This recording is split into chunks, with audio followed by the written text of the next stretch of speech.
raspoloženje u kući se popravilo. Recimo. Kako ti u kući? 6-7.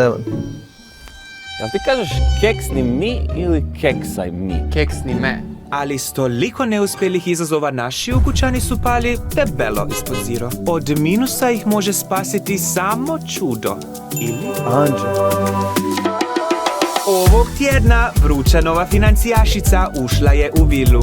To je ona na koju se Jaran pali, zove se Hana. Ćao ekipa, ja sam Hana. Jako mi je drago da sam dio Erste showa. Ja iskreno mislim da ja jako dobro trošim i mislim da ću pobijediti jer sam odlična s financijama kao što svi znamo. I jako sam sretna što sam tu. Jel još nešto trebam reći?